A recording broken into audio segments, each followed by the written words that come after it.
स्वागत है नए वीडियो में जो है केमिस्ट्री का वीकली टेस्ट क्लास 12 का सॉल्यूशन ये अपलोड हो रहा है। तो ये है आपका नया वीडियो इस चैनल पे, जो है आपका अपना चैनल झारखंड शिक्षा। इस चैनल को जरूर सब्सक्राइब कर ले। बोर्ड एग्जाम की बहुत बढ़िया यहाँ पे तैयारी कराई जाएगी, ठीक है। इसलिए केमिस्ट्री का यहाँ पे देखिए सॉल्यूशन देख लीजिए, जो आपका वीकली टेस्ट चल रहा है क्लास 12 का है ये, ठीक है। चलिए सबसे पहला सवाल को देख लेते हैं। क्या है, P4 जो है वो किस प्रकार का सॉलिड है?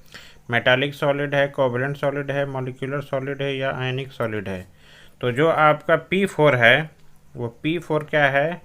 P4 क्या है? मॉलिक्यूल है, मॉलिक्यूल है ना, तो मॉलिक्यूल से बना हुआ है, तो उसका क्या हो जाएगा? मॉलिक्यूलर सॉलिड, यानी ऑप्शन नंबर सी आपका सही हो जाएगा।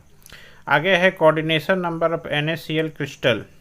NaCl क्रिस्टल का कोऑर्डिनेशन नंबर क्या होगा?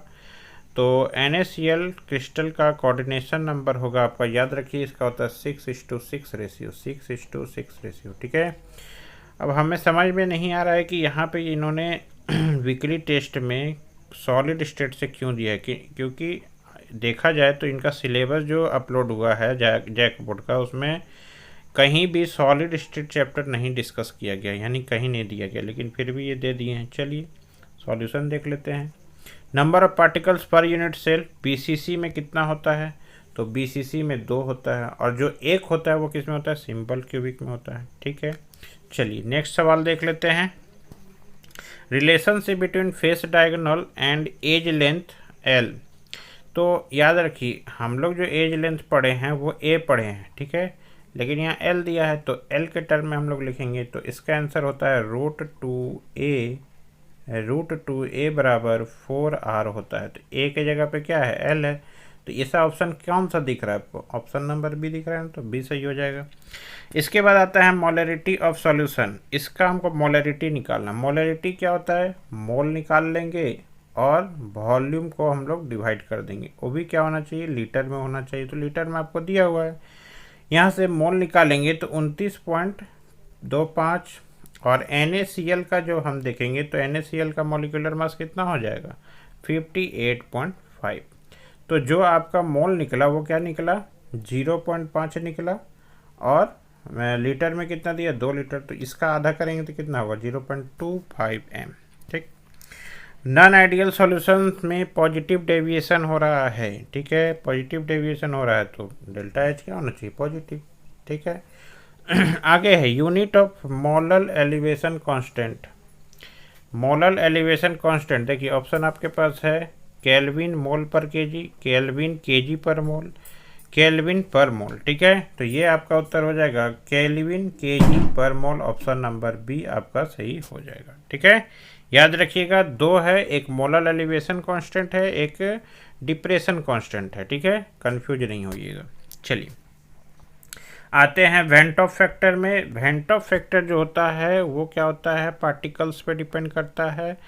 तो number of solute particles by number of solute particles in the solution by number of particles dissolved. ये कहीं दिख रहा है आपको? तो सॉल्यूशन पटा डिजॉल्व, यानी ऑप्शन नंबर B आपका सही हो जाएगा। अगला है NaCl डज नॉट। देखिए यहाँ 8 तक तो सीधा सीधी आपको डाटा, यानी कि आपका जो फॉर्मूला है ये सब है, वो डायरेक्ट क्वेश्चन आपको ऑब्जेक्टिव में पूछा है।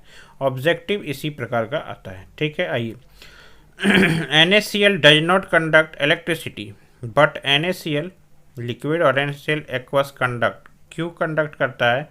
क्योंकि जो होता है ना, NaCl में फ्री चार्ज, सॉलिड में फ्री चार्ज नहीं होता है।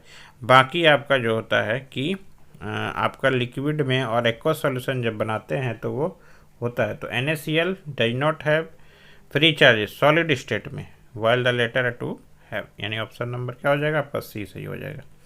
अब देखिए रेजिस्टेंस का आपका पूछा है कि टेम्परेचर बढ़ने पे क्या होता है। तो याद रखिए, टेम्परेचर का डायरेक्टली प्रोपोर्शनल होता है। टेम्परेचर जैसे बढ़ाएंगे आपका रेजिस्टेंस भी बढ़ जाएगा। यूनिट ऑफ स्पेसिफिक रेजिस्टेंस और रेजिस्टिविटी, ये आपने 10 क्लास में भी पढ़ा होगा, 11 में भी पढ़ा होगा, 12 में भी पढ़ेंगे। स्पेसिफिक रेजिस्टेंस रेजिस्टिविटी हम लोग क्या पढ़ते हैं? ρL/A पढ़ते हैं, R बराबर पढ़ते हैं। तो यहाँ से क्या निकलेगा? देखिए, तो R बराबर क्या, रो बराबर क्या आएगा?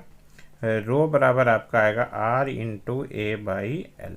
तो क्या आ जाएगा, एक कट जाएगा ना आपका, ये मीटर स्क्वायर बाय मीटर, तो 1 मीटर गया, क्या आया, ओम इंटू सेंटीमीटर, यानी मीटर देगा तो मीटर लिखेंगे, सेंटीमीटर देगा तो सेंटीमीटर लिखेंगे।